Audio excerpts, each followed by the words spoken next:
Good to go. So I know that you are the Minister of Environment in Nigeria, and I know prior to that you were working on the SDGs and helping to develop them. So how was the process of creating them? Like, what was the highlight from this process? It was an amazing process. I mean, that it was collective, that it was collaborative, that we struggled right down to the icons and what goes on them and how they go.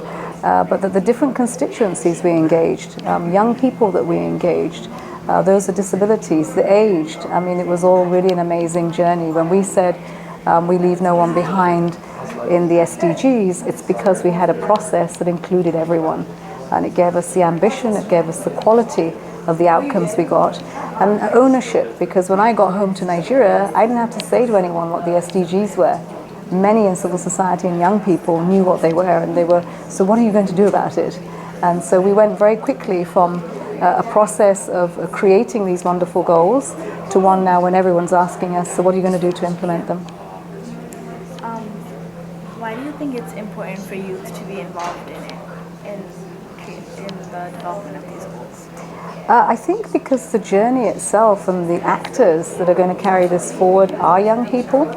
You have that vision, you've got the energy, and you were very much a part of crafting these. I mean, the way in which we engaged with youth, the different kinds of medium that suited you, and you were able to communicate that.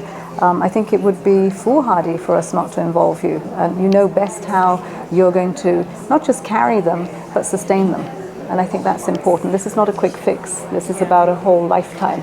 And I think that that's why it's important to have you yesterday and not tomorrow. How would you get youth more involved in this movement? In every sphere of life, it's my responsibility as someone in leadership that when I look in my ministry, I look for the young people in every department, and I make sure that while they may not have the experience and sometimes not even the expertise, it's our job to bring them along and teach them and mentor them. So I make that for every director and every one of the directorates I have. I ask them to choose 3-4 people that at least 50% of their team is young people.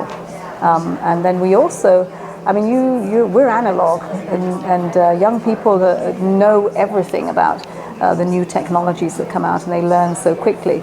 So again, bringing two strengths together, the expertise and experience we old people have, but the energy, the ability to use tools much more easily than we are and to communicate to a wider audience. So it's bringing all of those synergies together. Now that's just in one constituency, but I think it's incumbent upon us that if a delegation comes to see me from another sector or from another constituency, I always look at the makeup, and the first thing I'm asking is where are the women and where are the youth? And unless I see that mix in a team, then it's not quite made it.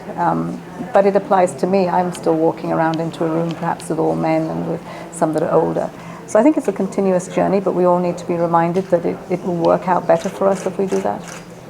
And last question, what message would you give all youth about the SDGs? Never take no for an answer.